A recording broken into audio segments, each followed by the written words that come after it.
Jesús como profeta viene siendo un enlace, vamos a decir, entre los que fueron los profetas del antiguo pacto. Está el ministerio profético de Jesús, que aunque era el Hijo de Dios, pero como hombre también, y por haber sido lleno del Espíritu Santo, él ejerció un oficio profético, él ejerció el ministerio de profeta. Pero luego, cuando él resucita, después de que él lleva cautiva toda cautividad, sube y da dones a los hombres, él establece profetas del nuevo pacto, establece profetas de ascensión con una nueva unción muy diferente a los profetas del tiempo de la ley. Si usted ve en uno de los ejemplos que recibimos o que estudiamos hoy, creo que fue Zacarías o Ezequiel, no recuerdo, uno de los dos, que dice que vino palabra de Jehová, dice, y el Espíritu entró en mí. O sea que hasta que Dios les comisionaba con una encomienda profética, venía el Espíritu de Dios sobre ellos para darles la fuerza, la capacidad, la autoridad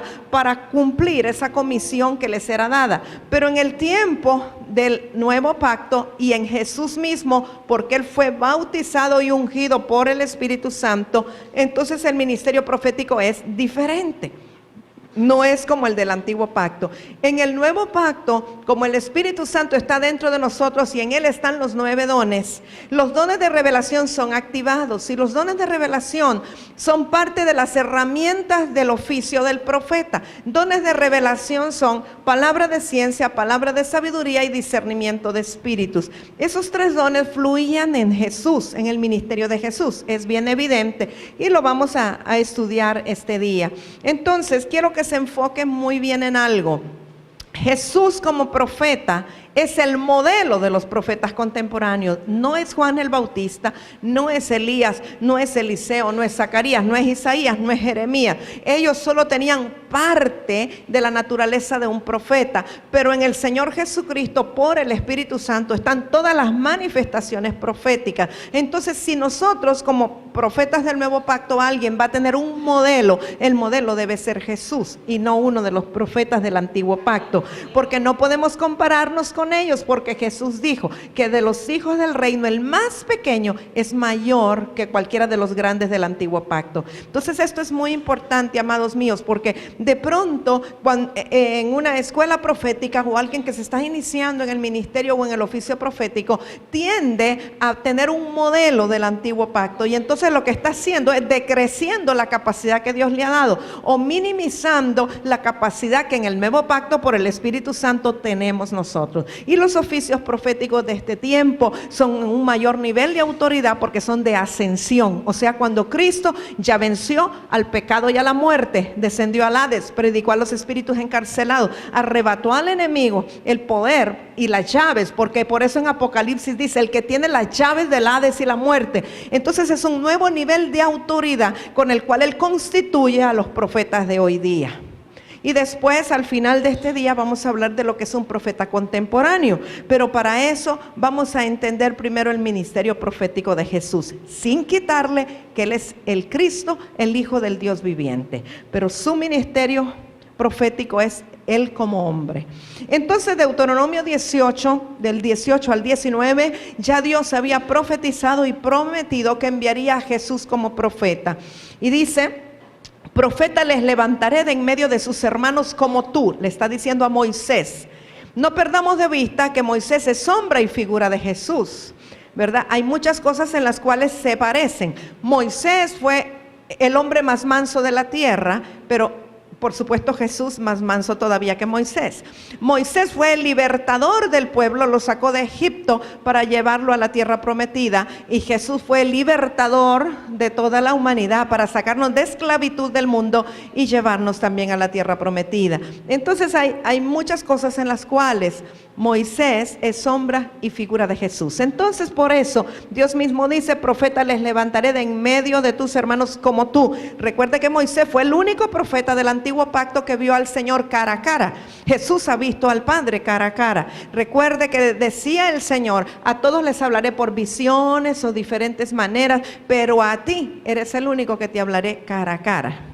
Entonces, y pondré mis palabras en su boca y él les hablará todo lo que yo le mandare. ¿Se acuerda que Jesús dijo, yo nada hablo de lo mío propio, sino lo que he oído al Padre decir, eso hablo? Entonces habló solo lo que él mandaba. Mas cualquiera que no oyere mis palabras, que él hablara en mi nombre, se está refiriendo a Jesús, yo le pediré cuenta. O sea, cualquiera de nosotros que no acate, que no oiga lo que Jesús dijo, lo que Jesús habló, lo que está escrito en la Biblia, Él nos va a pedir cuentas. Entonces, desde Deuteronomio está profetizado el ministerio de Jesús como profeta. Debemos entender que aunque pasan miles de años, ya Dios tenía la solución, ya Dios tenía la respuesta, ya en la mente de Dios estaba que el Cristo habría de venir para libertar al pueblo. Y entonces está prometiendo a Jesús como un profeta también. Debemos de tener cuidado que hay algunas sectas o religiones no cristocéntricas que dicen que Jesús era solamente un profeta. Eso no es así y es falso. Jesús era el Cristo, el ungido, el Mesías, el enviado, el Hijo del Dios viviente. Pero como era todo Dios y todo hombre, como hombre ejerció el ministerio profético. Además de los otros ministerios, pero aquí nos estamos centrando en el profético. Entonces en Hechos 3, 19 al 23 vemos que es confirmada esta promesa o es confirmado esta profecía. Dice, este es el apóstol Pedro que está hablando delante del concilio, delante de los que están ahí reunidos en Jerusalén. Así es que arrepentíos y convertíos para que sean borrados vuestros pecados, para que vengan de la presencia del Señor tiempos de refrigerio. Y Él envíe a Jesucristo que os fue antes anunciado, a quien de cierto es necesario que el cielo reciba hasta los tiempos de la restauración de todas las cosas de que habló Dios por boca de sus santos profetas que han sido desde tiempo antiguo.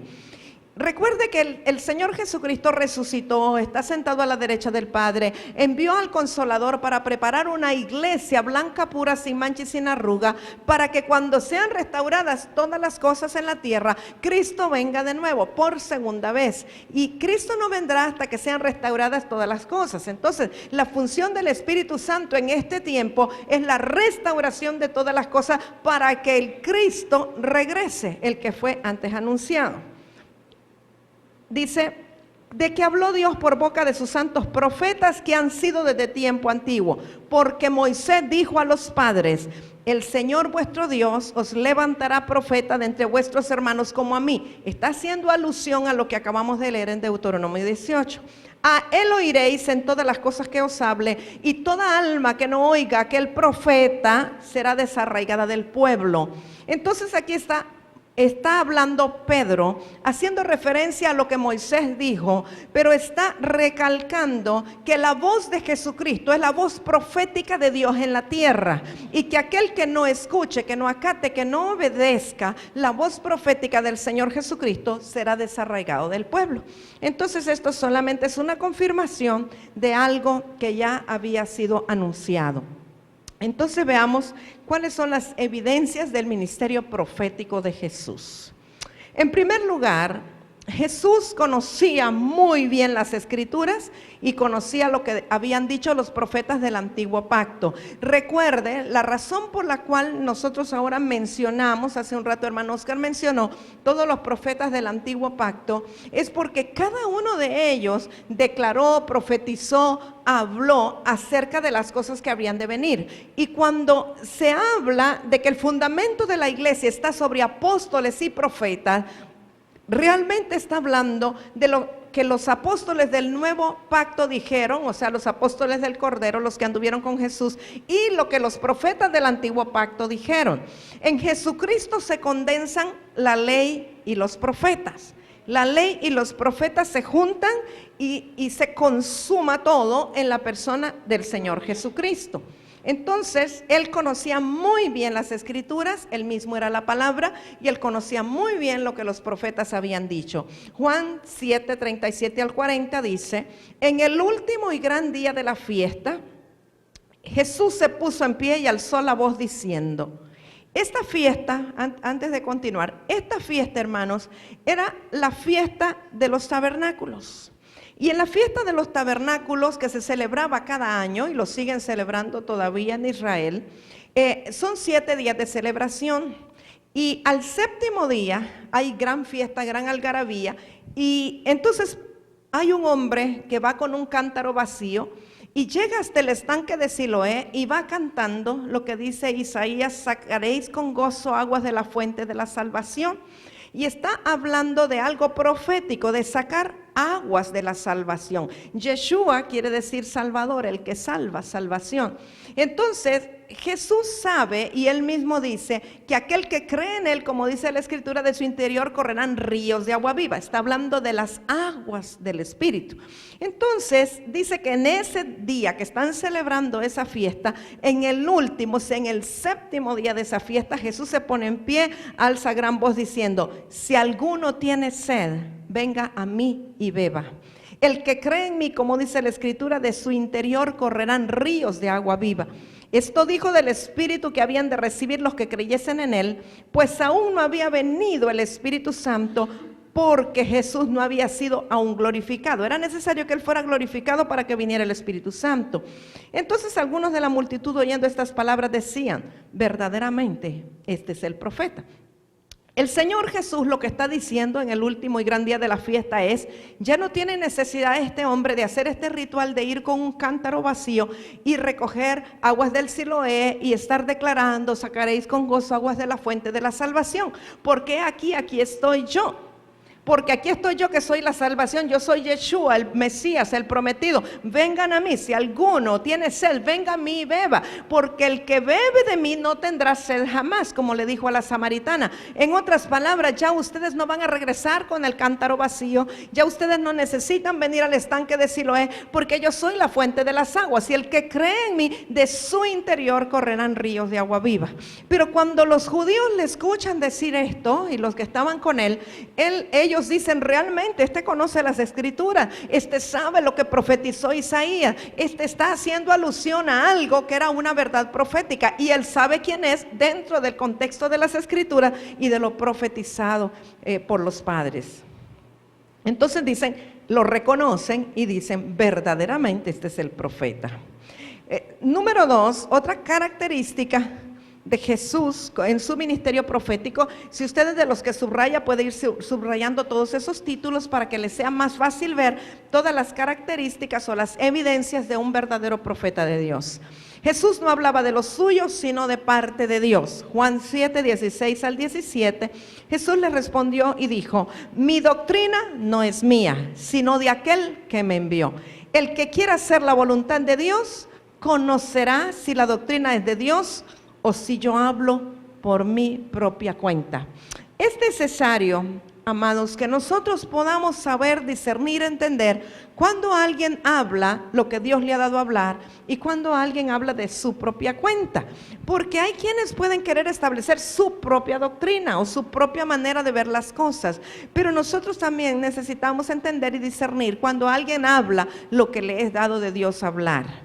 Y Jesús era precisamente esto, que él repetía o decía solo lo que el Padre le había dado. Otra de las características de Jesús como profeta o como ministro profético es que él mismo sabía lo que era y quién era, que él era un profeta de Dios. Él sabía cuál era su llamado, él entendía desde siempre que él era un profeta, que era llamado a ser la voz de Dios en ese tiempo. Entonces Mateo 13:57 dice: y se escandalizaban de él, pero Jesús les dijo: no hay profeta sin honra, sino en su propia tierra, en su casa. Fíjese que hay quienes tergiversan esta escritura y dicen: no, es que bien dice la Biblia que no hay profeta en su tierra. No es eso lo que dice. Lo que dice que sí hay profetas en su tierra, pero normalmente no tienen honra por la familiaridad.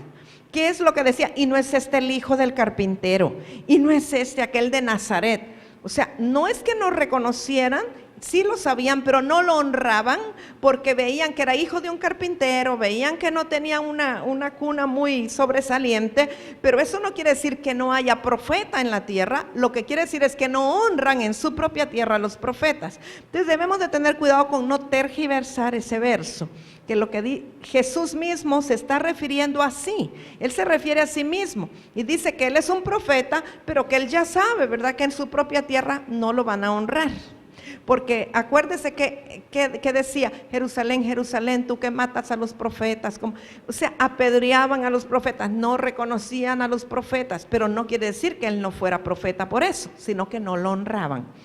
Y Juan 4:44, porque Jesús mismo dio testimonio de que el profeta no tiene honra en su propia tierra. Pero sí hay profeta, pero el profeta no es honrado en su propia tierra. O sea que eso no es nada extraño, ¿verdad? Vamos a ver Lucas 13, del 31 al 35. Aquel mismo día llegaron unos fariseos diciéndole, sal y vete de aquí, porque Herodes te quiere matar. Y les dijo, id y decid aquella zorra, he aquí, echo fuera demonios y hago curaciones hoy y mañana, al tercer día termino mi obra. Sin embargo, es necesario que hoy y mañana y pasado mañana siga mi camino, porque no es posible que un profeta muera fuera de Jerusalén. Él mismo está diciendo, yo soy profeta, pero no debo morir fuera de Jerusalén. Jerusalén, Jerusalén, que matas a los profetas y apedreas a los que te son enviados. ¿Cuántas veces quise juntar a tus hijos como la gallina sus polluelos debajo de sus alas y no quisiste? He aquí vuestra casa os es dejada desierta, y os digo que no me veréis hasta que llegue el tiempo en que digáis, bendito el que viene en nombre del Señor. ¿A qué se refiere esto? Está hablando de la segunda venida del Señor, que hasta el tiempo en que Israel mismo diga, bendito el que viene en el nombre del Señor, hasta aquel tiempo en que reconozcan que realmente Jesús era el Mesías. Recuerde que Dios mismo ha endurecido en parte el corazón del pueblo de Israel, y Él mismo ha producido ceguera en parte. Hay una parte que no está endurecida y hay una parte que no está ciega, o sea que hay algunos que sí van a ver y entender. Por eso es que existen algunos judíos mesiánicos que, siendo judíos, han entendido que Jesús es el Mesías, pero dice que volverá hasta que ellos digan, bendito el que viene en el nombre del Señor. Pero acá vemos que Jesús sabía que él era profeta y que para que se cumpliera la escritura, como profeta no podía morir fuera de Jerusalén. Por eso es que se cree, cuando hay alguna discusión que cuál fue el lugar donde Jesús murió, la razón para creer que fue el Monte Calavera es porque está dentro de los límites de Jerusalén.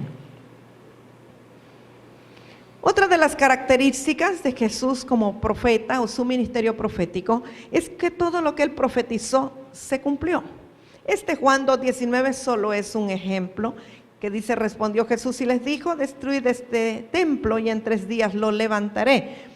Todos creían que Jesús estaba hablando del templo físico que estaba en Jerusalén, y todos decían, ¿cómo es posible un templo que costó 58 años construirlo y cómo es que en 3 días lo va a volver a levantar? Porque ellos no entendían que Jesús estaba hablando de su propio cuerpo. Él estaba hablando del cuerpo como templo de Dios, templo del Espíritu Santo, que aunque lo destruyeran, aunque lo crucificaran, aunque lo mataran, aunque lo enterraran, en 3 días iba a ser levantado, porque eso era lo que decía la profecía. La profecía bíblica viene desde tiempos de Jonás. Jonás mismo dice que como 3 días estuve en el vientre del pez y luego fui sacado, así será el Hijo del Hombre que estará en lo profundo del Hades y al tercer día resucitará. Y los salmos hablan de que no será dejado en el Seol, etcétera. O sea, la profecía viene desde hace tiempos, que aunque sea destruido su cuerpo, en 3 días será levantado. Y él sin temor lo dijo, lo profetizó y se cumplió.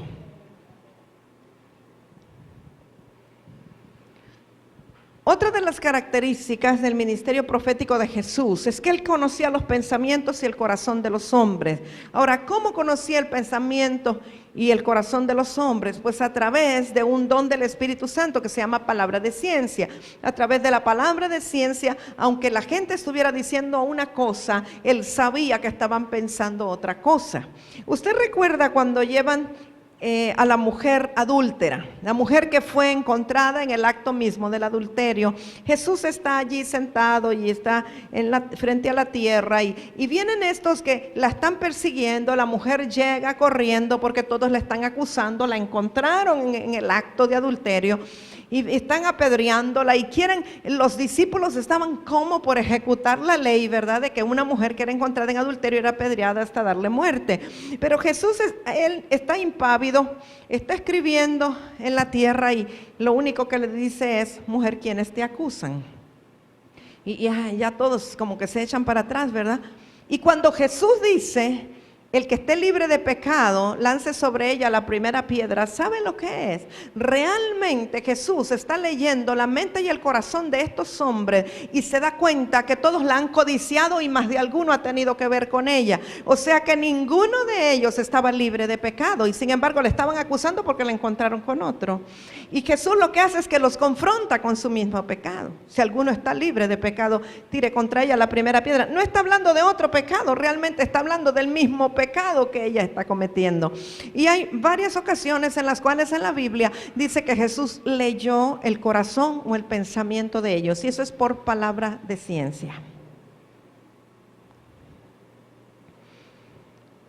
Jesús fue identificado en todo tiempo por sus dones de revelación. En Juan 4, del 7 al 29, vemos el encuentro que tuvo el Señor Jesucristo con la mujer samaritana, que esta es una escritura muy conocida, pero de verdad que es una escritura muy fundamental en cuanto a la revelación de la adoración, en cuanto a derribar la religiosidad que puede haber en nosotros. Jesús tuvo un encuentro con esta mujer de mala reputación, de mala fama, una mujer que tuvo muchos maridos, el que tenía actualmente no era el de ella, y sin embargo Jesús sabía perfectamente la condición de ella de adulterio. Él no fue al encuentro con ella ignorantemente. Él, por dones de revelación, conocía que esta mujer estaba viviendo con un hombre que no era su marido, y por eso intencionalmente le dice: mujer, llama a tu marido. Y ella le dice: no, pero si no tengo marido. Bien dices, no tienes marido porque 5 has tenido y el que ahora tienes no es tu marido.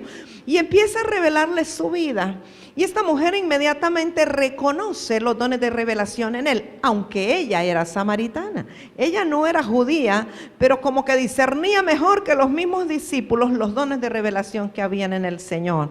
Fíjese que yo he pensado que Jesús los mandó a comprar comida no tanto por el hambre que tenía, sino porque eran medios religiosos y no le iban a permitir a él este encuentro con una mujer samaritana, porque le hubieran dicho: ay, Señor Jesús, van a hablar mal de ti, qué barbaridad, tu ministerio, el prestigio, ¿qué van a decir con una mujer de mala reputación? Entonces mejor los mandó lejitos a comprar comida para él poder tener el encuentro y compartirle a esta mujer la revelación que quería compartirle, porque Jesús no mira el pecado de la persona, mira lo que puede hacer con un corazón quebrantado y arrepentido, porque Jesús no juzga lo que está pasando, sino que Él va más allá y ve la raíz y ve el porqué de lo que está pasando. Entonces Jesús, la misericordia del Señor Jesús va más allá de nuestro entendimiento. Así es que Él, sabiendo quién era ella, conociendo la condición en la cual esta mujer vivía, Él aún así se acerca a ella y le declara muchas cosas, y ella reconoce los dones de revelación que hay en Él.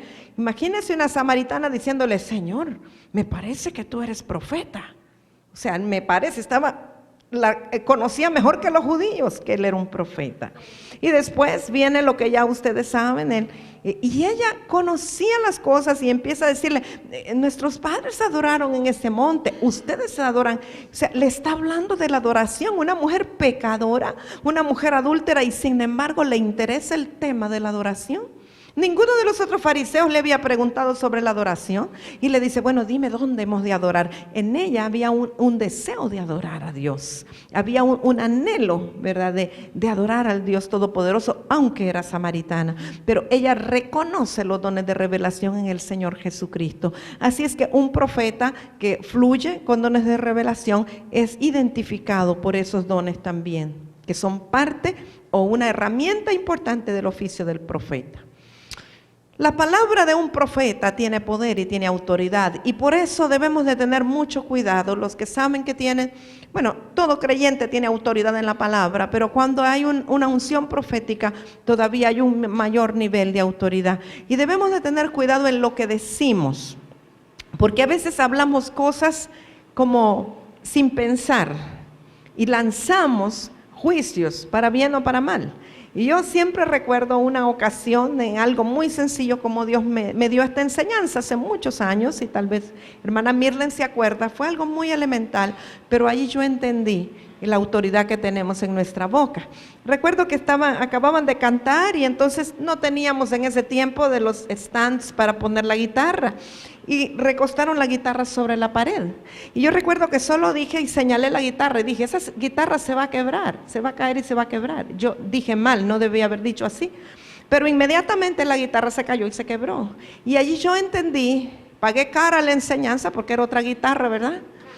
Pero entendí que tenía mucha autoridad en lo que hablaba y que debería de tener mucho cuidado en lo que yo decía.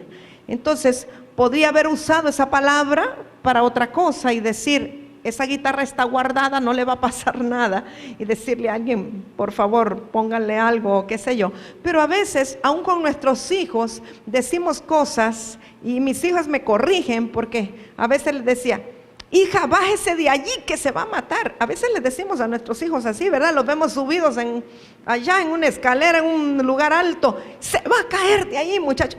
Y inmediatamente, no me voy a caer, desáteme en el nombre de Jesús que no me voy. Sí es cierto, hija, perdóname, no te vas a caer, pero ten cuidado y bájate, por favor. Entonces, a veces, ¿verdad? Declaramos cosas que así como inconscientemente, ¿verdad? O que la condición del vehículo no está muy buena y usted le dice a alguien, qué barbaridad, con ese carro te vas a ir a matar. O sea, lo decimos como sin ningún cuidado, ¿verdad? Y alguien aquí ha dicho eso y por eso lo digo. O sea, debemos recoger nuestras palabras y tener mucho cuidado porque hay autoridad en nuestra boca. Nosotros podemos hablar para edificar o para destruir. Hay autoridad. Entonces debemos de cuidar lo que sale de nuestra boca.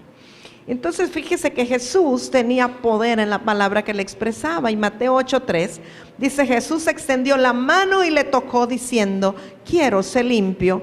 Y al instante su lepra desapareció.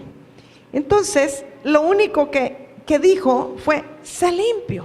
Porque este hombre le dijo, si tú quieres, y Jesús dijo, quiero, sé limpio. No fue una gran oración, sencillamente envió una orden. Y dijo, sé limpio. Y al instante su lepra desapareció. O sea que nosotros podemos usar el poder de la palabra para bendecir, para edificar. La palabra de Jesús tenía poder y era prosperada y ejecutaba aquello para lo cual era enviada y no regresaba vacía, sino que producía la intención con la cual era dada la palabra. Mateo 8:13, entonces Jesús dijo al centurión, ve y como creíste te sea hecho. Y su criado fue sanado en aquella misma hora. O sea que la palabra que él lanzó fue, como creíste te sea hecho. Y así fue, así ocurrió. ¿Recuerda cuando Jesús maldijo la higuera? Se secó. Sécate en el nombre de Jesús, se secó. ¿Se acuerda cuando ordenó a la tempestad? Cálmate. Ordenó a los vientos, inmediatamente se calmaron.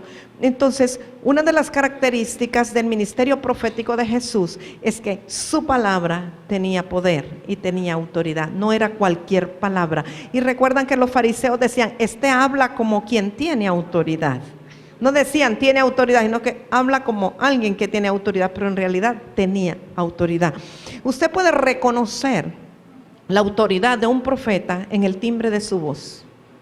Hay un cambio en el ámbito espiritual cuando un profeta habla y se siente el peso de la autoridad. Entonces por eso es tan importante y tan delicado lo que nosotros declaramos.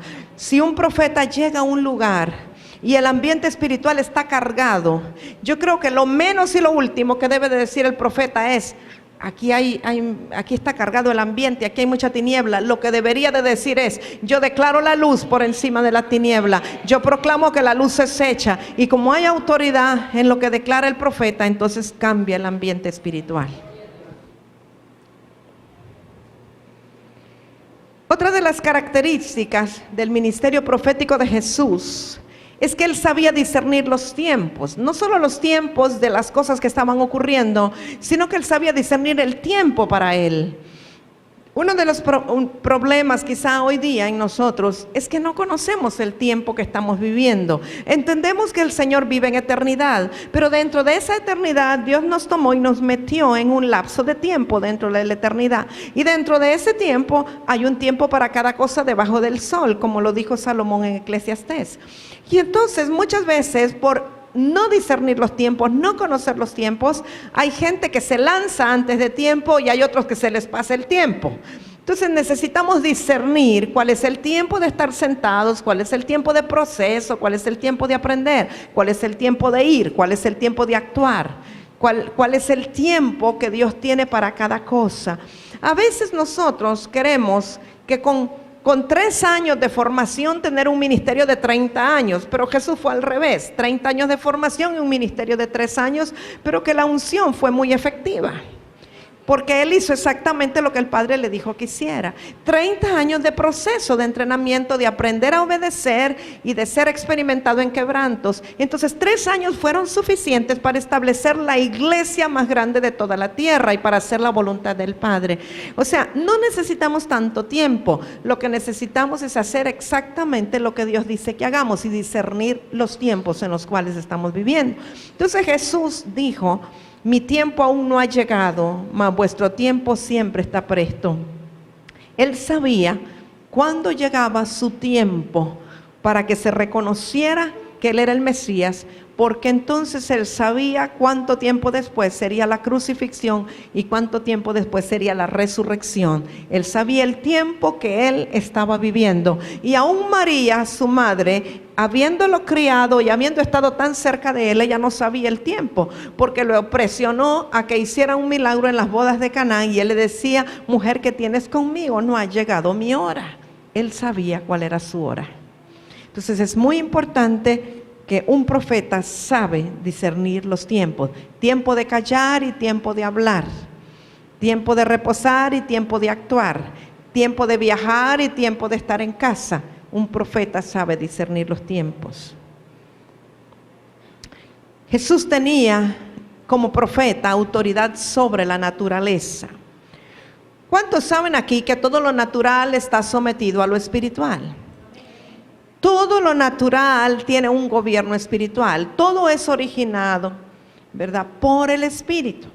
Entonces, la naturaleza, los vientos, las tempestades, las lluvias, son fenómenos atmosféricos, meteorológicos, que están sometidos, si bien es cierto que hay leyes naturales, pero aún las leyes naturales están sometidas a Dios, porque Dios traspasa, sobrepasa las leyes naturales. Y lo podemos ver, ¿verdad?, cuando le dijo a Pedro: ven, que caminara sobre el mar, y caminó. Pedro caminó sobre su palabra, porque le dijo: ven, y él dijo: a tu palabra yo iré, porque la palabra de un profeta de Dios tiene autoridad aún sobre la naturaleza y puede desafiar las leyes de la gravedad, las leyes de la fuerza centrífuga, centrípeta y todo. Y si no, mire, ¿quién creo que fue Josué que paró el sol? Y en Gabaón, y todos estos fenómenos atmosféricos pueden ser sujetados por la palabra de autoridad de un profeta. Entonces Jesús no era la excepción. Podemos ver en Marcos 4:39: y levantándose, reprendió el viento y dijo al mar: calla, enmudece. Y cesó el viento y se hizo grande bonanza. Ahora, fíjese que Él no reprendió. Él no se peleó con los demonios, Él no echó fuera potestades, no le preguntó cómo te llamas, no dijo: este es un sistema de Leviatán que está, que la serpiente tortuosa, que no se puso a investigar tanta cosa, hermano. A veces nosotros nos complicamos con tanto estudio. Jesús era sencillo, Él sabía que tenía autoridad, no importaba cómo se llamara el chamuco, el pichirilo, eso. Él solo tenía que decirle: calla, enmudece, y tenía que obedecerle. Pero a veces nosotros hacemos un montón de estudios, y que de dónde vino, y que si Lilith, y que si el otro, y que si, y le vemos que si las cabezas, las estrellas, pero nada pasa, ahí siguen, ¿verdad? Pero Jesús nada más dijo: calla, enmudece, tiene que someterse. Era el nivel de autoridad. Realmente la genealogía, y después nos investigamos, hermanos, lo que importa es que obedezcan a la palabra del profeta. y que cambie la circunstancia. Entonces él tenía autoridad sobre la naturaleza. Igual que Elías, ¿verdad? Con la lluvia. Esto es tremendo, él tenía autoridad sobre la muerte. Este es el último enemigo que fue vencido, la muerte. Lucas 7, del 11 al 17. Aconteció después que él iba a la ciudad que se llama Naín, e iban con él muchos de sus discípulos y una gran multitud. Cuando llegó cerca de la puerta de la ciudad, he aquí que llevaban a enterrar a un difunto, hijo único de su madre, la cual era viuda. Y había con ella mucha gente de la ciudad. Y cuando el Señor la vio, se compadeció de ella y le dijo: no llores. Y acercándose tocó el féretro, y los que lo llevaban se detuvieron y dijo: joven, a ti te digo, levántate. Entonces se incorporó el que había muerto y comenzó a hablar. Qué susto, ¿verdad? El de todos. Y lo dio a su madre, y todos tuvieron miedo y glorificaban a Dios diciendo: un gran profeta se ha levantado entre nosotros, y Dios ha visitado a su pueblo, y se extendió la fama de él por toda Judea y por toda la región de alrededor. Quiero que veamos aquí, él solamente dijo: joven, a ti te digo, levántate. 1, 2, 3, 4, 5, 6 palabras. Joven, a ti te digo, levántate. Y allí venció la muerte, con la autoridad que había en su boca. Inmediatamente el que había muerto se incorporó. Ahora, fíjese que toda la gente que vio que resucitó al hijo de la viuda de Naín, dijeron: definitivamente este es un gran profeta. Ninguno dijo: este es un gran apóstol. Ninguno dijo: es un tremendo maestro.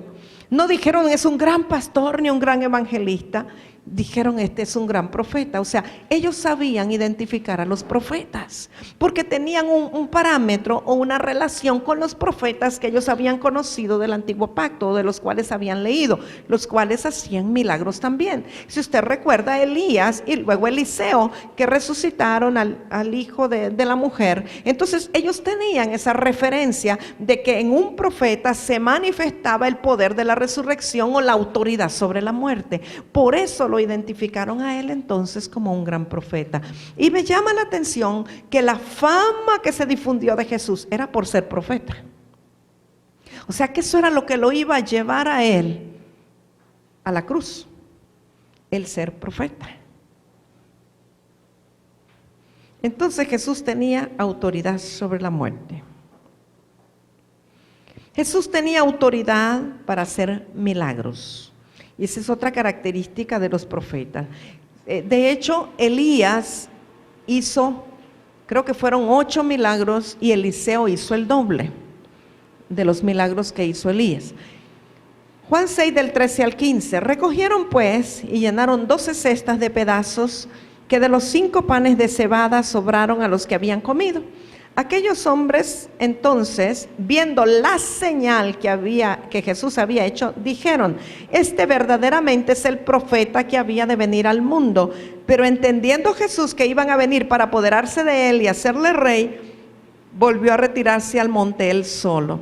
Veamos entonces aquí, ¿qué fue lo que se manifestó? Un milagro de multiplicación. Multiplicó los peces y los panes y sobraron cestas después de que todos habían comido. Ahora, los que le vieron reconocieron que esta era una señal o una evidencia de que él era un profeta, porque ellos sabían lo que ocurrió con Eliseo, con la viuda que le mandó a llenar vasijas de aceite, y también cuando Elías, que se iba a morir, y llega la viuda de Sarepta y le dice que solo tiene un poquito de harina y de aceite, que va a comer su hijo, se va a morir, y le dice: no, alimenta primero al profeta y después van a tener ustedes. Entonces ellos reconocían que un profeta tenía autoridad o una unción de multiplicación. Y cuando vieron la multiplicación de los peces y los panes, identificaron que él era un profeta. Vuelvo y digo, no lo identificaron como evangelista, no lo identificaron como apóstol, lo identificaron como profeta. Y sabía Jesús que en cuanto se reconociera que él era profeta, iban a venir a prenderlo. Iban a venir para quererlo crucificar. Por eso, cuando él hacía milagros, que eran una señal de los profetas, él volvía y se retiraba al monte para que no lo encontraran. Pero él tuvo autoridad para hacer milagros. Sabemos cuántos milagros, convirtió el agua en vino, hizo tantos milagros el Señor Jesús, ¿verdad? Qué bueno que los lea todos en el Evangelio o los 4 evangelistas. Y esta es una señal de los profetas. Otra característica de Jesús como profeta, y que debe de ser también una característica hoy día, es que es reconocido por otros como profeta. Mateo 21, 10 al 11, cuando entró él en Jerusalén, toda la ciudad se conmovió diciendo, ¿quién es este? Y la gente decía, este es Jesús el profeta de Nazaret de Galilea. O sea que Jesús no se daba el título, él no decía yo soy el profeta que vino, él no decía yo soy el profeta Jesús, nunca lo dijo, sino que los demás reconocían que verdaderamente él era un profeta. Entonces quienes le dan el nombre y el título son los otros que lo reconocen. No puede haber un profeta que no sea reconocido, ni aceptado, ni recibido como tal. Pero la gente sabía que él era Jesús, el profeta de Nazaret de Galilea. Lucas 24 del 17 al 20. Y les dijo, ¿qué pláticas son estas que tenéis entre vosotros mientras camináis y por qué estáis tristes? Usted se acuerda, esto es cuando van camino a Emaús. Respondiendo uno de ellos, que se llamaba Cleofas, le dijo, ¿eres tú el único forastero en Jerusalén que no has sabido las cosas que en ella han acontecido en estos días? Entonces él les dijo, ¿qué cosas? Y ellos le dijeron, de Jesús Nazareno, que fue varón profeta, poderoso en obra y en palabra delante de Dios y de todo el pueblo. Y cómo le entregaron los principales sacerdotes y nuestros gobernantes a sentencia de muerte y le crucificaron. O sea que estos dos que iban camino a Emaús sabían, habían escuchado las referencias de que Jesús era un profeta. O sea que aún después de muerto, todos decían, verdaderamente este fue un profeta.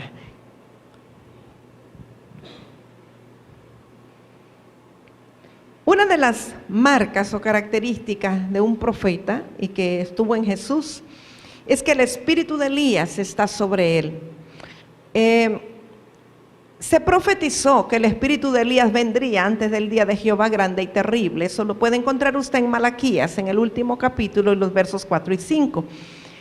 Y entonces todos estaban esperando que era que el espíritu humano del profeta Elías iba a venir y se iba a reencarnar en otro. Nosotros sabemos que la reencarnación no es de Dios, no es aceptable, porque está escrito que el hombre muera una sola vez y después el juicio. No va a tener varios juicios porque solamente viene una vez.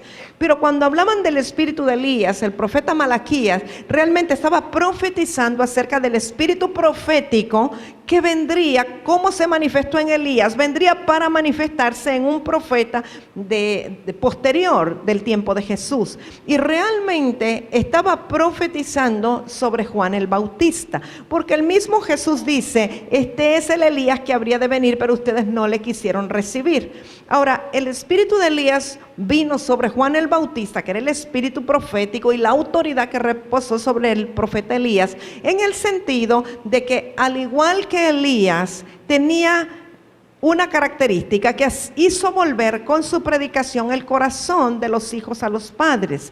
Recuerde cuando Elías está allí confrontándose con los profetas de Baal y los profetas de Acera, y entonces la confrontación para ver quién era verdaderamente Dios consistía en levantar un altar y que descendiera fuego del cielo.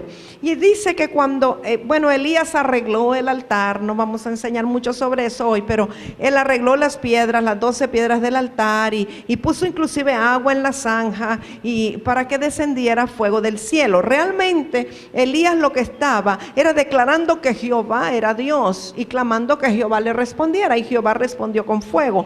Cuando el fuego descendió para consumir el holocausto y aún el agua que estaba en la zanja para mostrar que verdaderamente era un milagro de Dios, entonces el corazón de los israelitas se volvió al Padre Dios y se volvió a las enseñanzas de los patriarcas, o sea, que hizo volver el corazón de los hijos a los padres.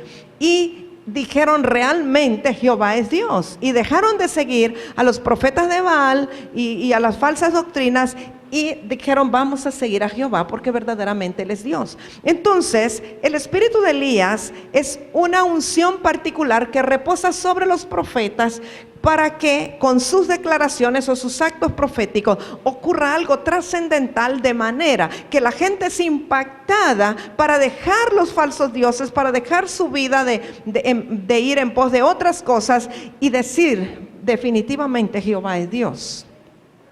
O sea que un profeta verdadero, siempre su vida, su predicación, sus acciones, sus actos proféticos van a ir encaminados a establecer que Jehová es Dios y van a producir un efecto en la gente para volver su corazón al Padre y volver su corazón a las enseñanzas de los patriarcas o de los padres o de los profetas y los apóstoles, que es la misma enseñanza del Señor Jesucristo. Entonces sobre Juan el Bautista estuvo el espíritu de Elías en el sentido de que él vino para preparar un camino y llamar al arrepentimiento. Y él decía, arrepentíos que el reino de los cielos se ha acercado. El llamamiento era para volver el corazón de ellos a las enseñanzas de los padres. Pero Jesús, aunque él no declara, no proclama que el espíritu de Elías estuvo sobre él, pero ¿quién sino sobre la faz de la tierra hizo algo que hizo volver el corazón de los hijos a los padres, sino el Señor Jesucristo? Porque cuando él entrega su propia vida, cuando él es crucificado, cuando él muere, la gente tuvo que decir realmente este es el Salvador del mundo, y el corazón de muchos se volvió al Señor. De sobre él reposó el espíritu de Elías en el sentido de hacer volver el corazón a los padres. Efesios 2:18 dice, porque por medio de él, Jesucristo, los unos y los otros, que es los judíos y los gentiles, tenemos entrada por un mismo espíritu al Padre. Entonces entramos al Padre por medio de él. O sea que él trajo, sobre él estaba el espíritu profético de la reconciliación, de volvernos al Padre. Y Romanos 5:10, porque si siendo enemigos fuimos reconciliados con Dios por la muerte de su Hijo, mucho más, estando reconciliados, seremos salvos por su vida. Ya que él fue el instrumento para que nosotros nos volviéramos al Padre, para que toda la humanidad que en él cree vuelva su corazón al Padre. Ahora, hoy día, amados, y creo que lo vamos a ver cuando hablemos del profeta contemporáneo, hoy día un genuino y verdadero profeta, siempre su ministración, su predicación, su palabra, los actos proféticos, lo que él haga, tiene que ir encaminado a que el pueblo se vuelva al Padre Dios. Si alguna de las cosas que este supuesto profeta hace, más bien desvía la atención de la gente y que dice, no, esto no me convence, no, si así es ser cristiano, si algo de eso ocurre, realmente no sería un verdadero profeta de Dios, porque no está sobre él esta característica que es hacer que la gente se vuelva al Padre. Ahora, Cristo murió, pero cuando él resucita, veamos Juan 20 del 20 al 22. Y cuando les hubo dicho esto, que dijo, paz a vosotros, y está allí con los discípulos, les mostró las manos y el costado. Y los discípulos se regocijaron viendo al Señor. Entonces Jesús les dijo otra vez, paz a vosotros. Otra vez, ya se los había dicho. Como me envió el Padre, así también yo os envío. Y habiendo dicho esto, sopló y les dijo, recibid el Espíritu Santo. A quienes remitiereis los pecados les son remitidos, y a quienes se los retuviereis les son retenidos. Ahora, veamos que así como Cristo vino con la autoridad del Padre, así Cristo mismo repitió lo que el Padre hizo con él y lo hizo con sus discípulos. Sopló sobre ellos, les dijo que recibieran el Espíritu Santo y los envió con la misma autoridad que él fue enviado. Estaba dándoles de su aliento, estaba impartiéndoles de su vida. Fíjese, recuerde cuando en el huerto de Edén Dios puso al primer varón, a la primera mujer, cuando Dios hizo al hombre, hizo un hombre del polvo de la tierra, un hombre hecho de materia orgánica, pero sopló sobre él, insufló en sus narices aliento de vida, le dio de su mismo espíritu, del Zoé de Dios.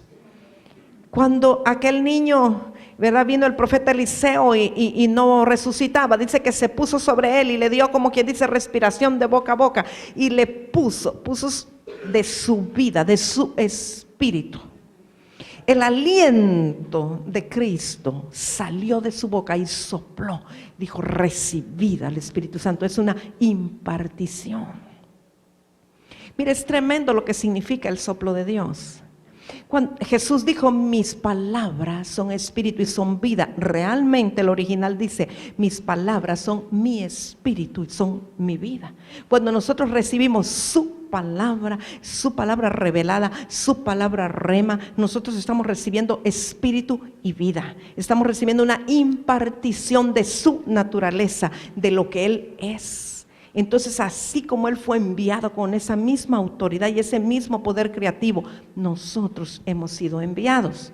Nosotros hemos recibido, porque no solo recibieron los que estaban, en la semilla de ellos estábamos nosotros, en la simiente de ellos estábamos nosotros. Nosotros somos también sus discípulos.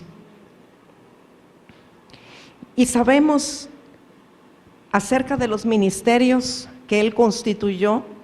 Sabemos, entendemos de los ministerios de ascensión, ¿verdad? Dice en Efesios 4 del 11 al 13, y Él mismo constituyó a unos apóstoles, a otros profetas, a otros evangelistas, a otros pastores y maestros, a fin de perfeccionar a los santos para la obra del ministerio, para la edificación del cuerpo de Cristo, hasta que todos lleguemos a la unidad de la fe y del conocimiento del Hijo de Dios, a un varón perfecto, a la medida de la estatura de la plenitud de Cristo.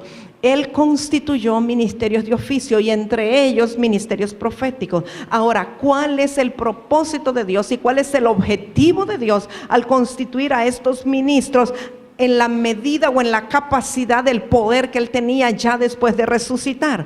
Pues el objetivo de Dios y el propósito de Dios y la razón de Dios es el pueblo, es el cuerpo de Cristo. Entendamos que los ministerios no fueron constituidos para favorecer a los ministros. Los ministerios fueron constituidos por amor al cuerpo, para edificar al cuerpo, para que el cuerpo crezca en amor y para que vayan siendo acoyuntados, para que crezcan todos a la estatura, a la medida del varón perfecto que es Cristo. O sea que en el corazón de Dios, en el corazón del Padre, en el corazón de Cristo, siempre está el pueblo, siempre está el cuerpo de Cristo, y Él usa los instrumentos que son los ministros, los servidores a los que Él llamó, pero para edificar al cuerpo. O sea que Dios siempre tiene en su mente y en su corazón la edificación de los pequeñitos, la edificación del cuerpo de cada uno de los hijos.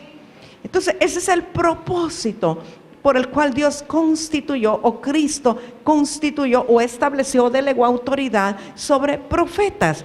Los profetas de este tiempo fueron constituidos con el objetivo de edificar al cuerpo. Entonces, que solo vamos a estudiar con los profetas contemporáneos. Hay un falso concepto de que el profeta tiene que estar metido en una cueva, que está metido allá en Adulam, que está metido en un monte, que no tiene que salir, que es que ahí está recibiendo revelación. ¿A qué horas va a edificar al cuerpo de Cristo? El profeta sí tiene que estar en el secreto de Dios, pero estar en el secreto de Dios no quiere decir estar aislado. Estar en el secreto de Dios es que aunque usted esté rodeado de gente, usted tiene intimidad con Dios y oye su palabra. Y entonces edifica al cuerpo, porque es para edificación del cuerpo. No es para orgullo personal, no es para sacar pecho de cómo Dios me usa, es para edificar al cuerpo. Y entre más es edificado el cuerpo, más activados son los dones del ministerio, porque Dios quiere que su pueblo sea edificado. Entonces terminamos con esto. Jesucristo realmente constituyó, estableció, inició una nueva generación profética. No podemos conformarnos con ser profetas como era Isaías, o como era Zacarías, o como era Ezequiel, o como era Joel, aunque eran tremendos profetas de Dios. Pero hay algo mucho mayor. El modelo es Jesucristo. Ni siquiera podemos conformarnos con ser como Juan el Bautista.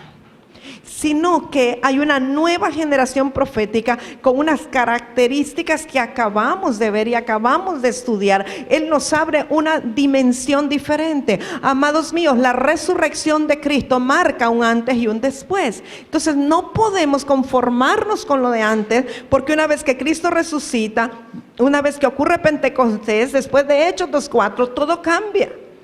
Es una nueva dimensión. Ya no hay limitaciones. Es una nueva ventana de oportunidad y es una nueva visión. Y ahora es con la semilla, con la simiente incorruptible que estaba en Cristo Jesús. Antes no podíamos tener esa simiente. Antes los profetas eran corruptibles, por supuesto, sujetos a error y todo, y el Espíritu Santo venía sobre ellos y entonces era de Dios lo que hacían en determinado momento. Pero ahora la simiente santa vive en nosotros, la simiente incorruptible está dentro de nosotros. Somos profetas de un nuevo pacto, de un mejor pacto, en un nuevo nivel y una nueva dimensión. Desde la dimensión de Cristo, porque estamos sentados en lugares celestiales con Él. No estamos desde abajo, estamos desde arriba. Los ojos han sido abiertos, el velo ha sido rasgado. Estamos delante del trono de Dios. Lo que pasa es que tiene que ser activado lo que está dentro. Entonces Jesucristo inicia una nueva generación profética. No en base a lo que eran en el antiguo pacto, sino que una dimensión ilimitada. Porque en el Espíritu no hay límites. Y cuando Él sopló y dijo recibid, nosotros recibimos en ellos. La simiente santa está dentro de nosotros. Estamos agradecidos con Jesucristo por su sacrificio, su muerte y su resurrección, y por haber impartido a nosotros y por habernos enviado a su Espíritu Santo. Yo espero que sí, ¿verdad? A través del Espíritu Santo nosotros fluimos en los dones de revelación y estos son elementos del oficio profético.